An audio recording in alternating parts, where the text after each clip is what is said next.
59 and change. Wow, so that ends up being how much monthly? Hey guys, welcome back to the channel. I'm Juliana, your automotive woman. That's my friend Nadia and her Volvo XC40. Let's go for a drive.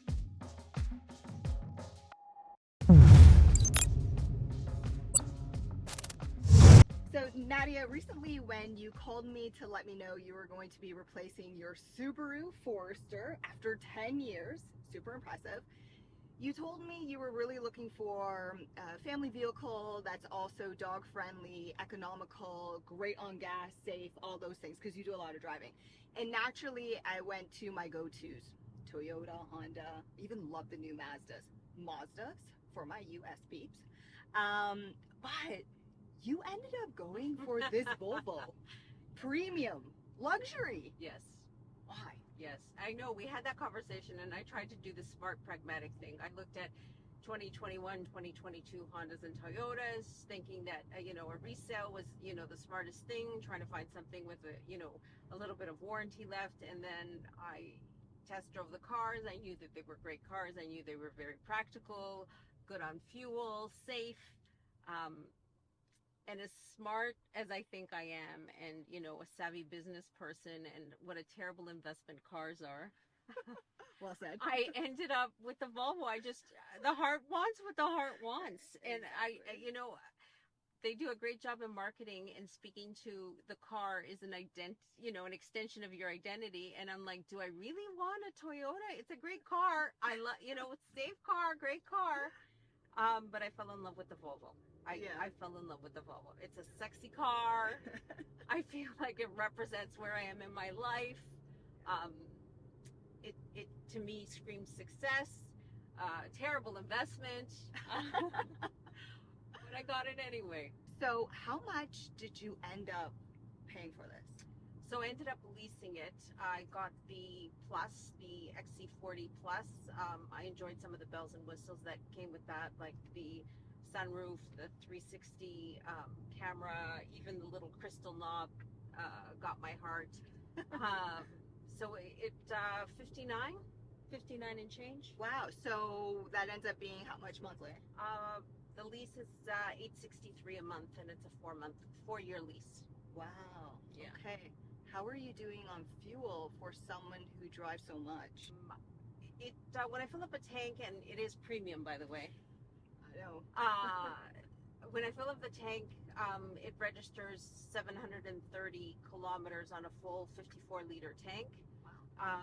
However, I get between city driving, if I have to go downtown, and highway, anywhere between 670 and 710.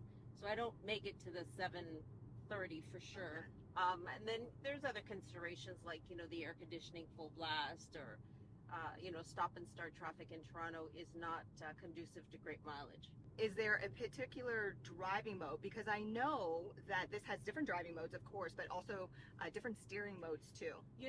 I wish they had, when I bought the car, they had someone go through the car with me and set me up, but it was mostly on all the apps, and I wish that I hadn't been embarrassed to admit that I didn't know how to work it. So I wouldn't have made the steering so stiff.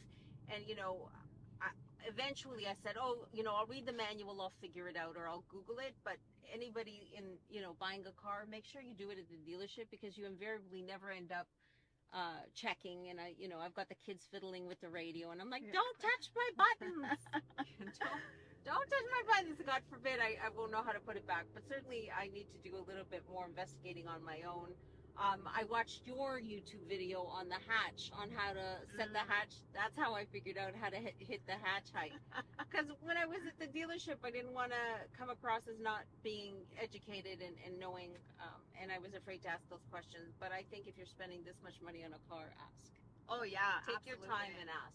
Yeah, and I think we're so excited about our new vehicles that it's like just gimme instead of just going in. 100%. Yeah. Like we set up some of the things like Waze, and things that I use on a regular basis. But certainly I would have loved to, how do I adjust the steering?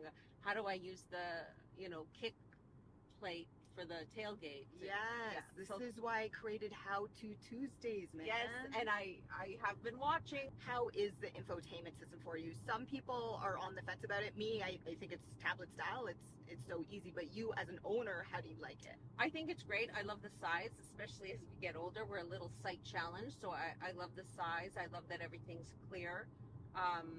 It can be a little bit overwhelming if you're trying to manage this while you're driving, but I love it. I really love it.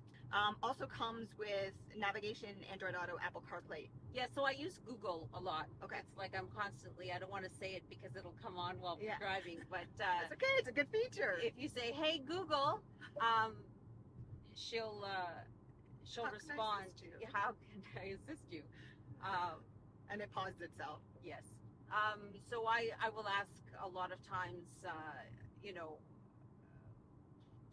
to dial someone's phone or to get me directions or turn on a radio station if I'm, concentrating on driving, and I'll just say, "Hey Google, put on 102.1 The Edge."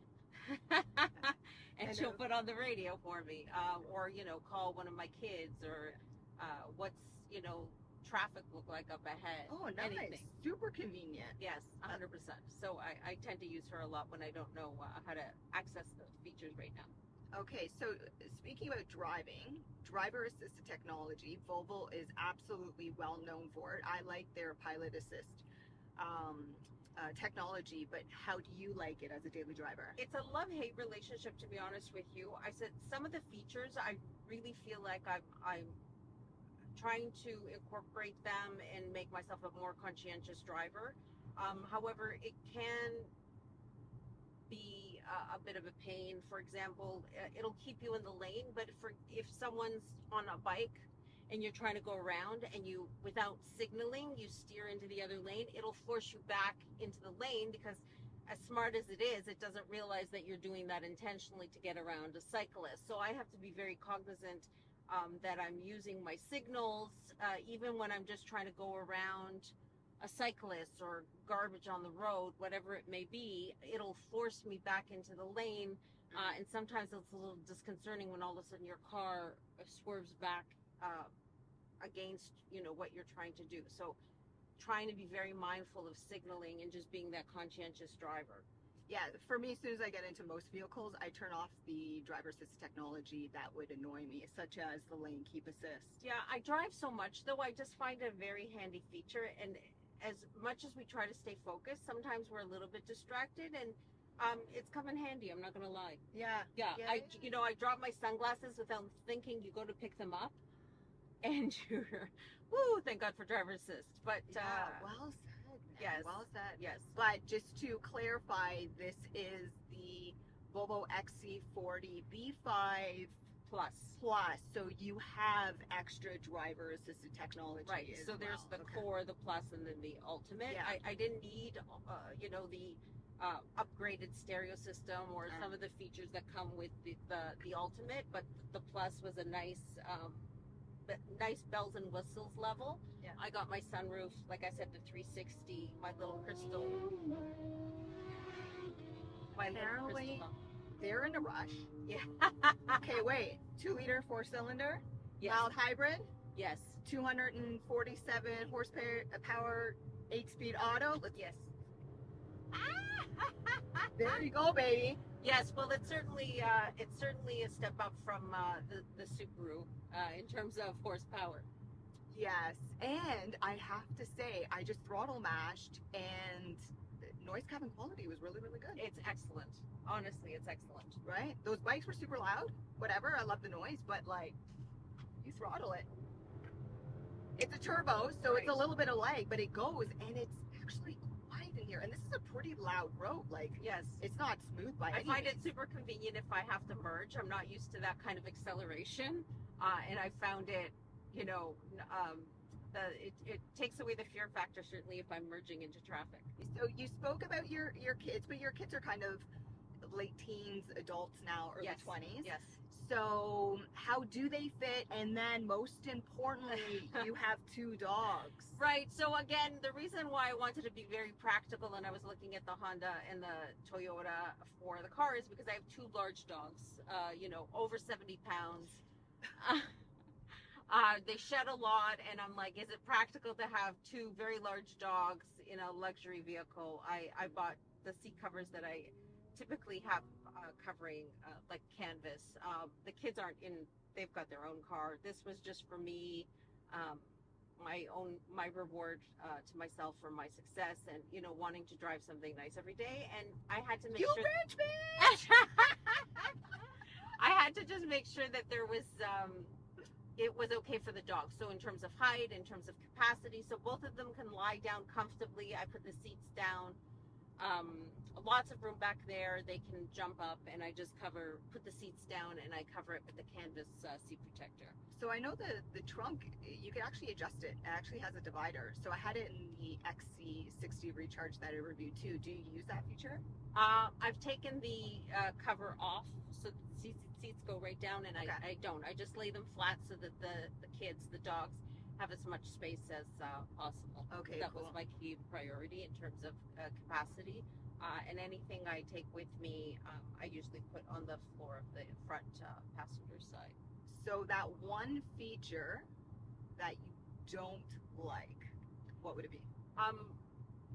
So they've got on the car, it has touch lights on the side rear passenger doors, and I find that the dogs are constantly touching it, and I'm always going behind them, turning them off, and I'm always paranoid that they stay on overnight. So I'm like, did they turn those lights on again? So that I find that a little bit annoying. And your battery's gonna drain, right? And my battery's gonna drain. So you don't think about these things when you're buying the car. You're like, oh, super cool. And then the dogs keep touching it with their nose. Any regrets?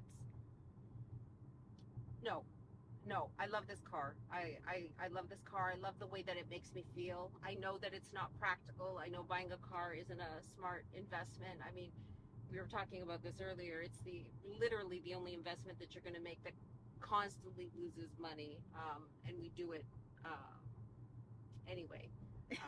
Unless it's a Ferrari or a limited edition, Right. It's like perfect art. Yes. But a daily commuter, it essentially. So not practical, but honestly, I love it. Ask me next year. It does cost quite a bit between gas and insurance and the payments. It's about between $1,200 and $1,300. Wow, per month. Per month between the insurance, the gas. I have to fill up approximately every 10 days. It's about $85 to $90 depending on what gas is, because it's premium to fill a 54-liter tank. And then insurance is about $3,000. Wow, per year. Per year. Wow, amazing. Yeah, and then you add the car payments. So listen, thanks for coming on the channel, man. You're amazing, and congratulations. Thank you. This woman's a rock star. Seriously. Thank you. You're a rock star. Just say it. Come on, we're Italian. I'm a rock star. We're rock stars. We're rock stars. No, it's amazing. Amazing.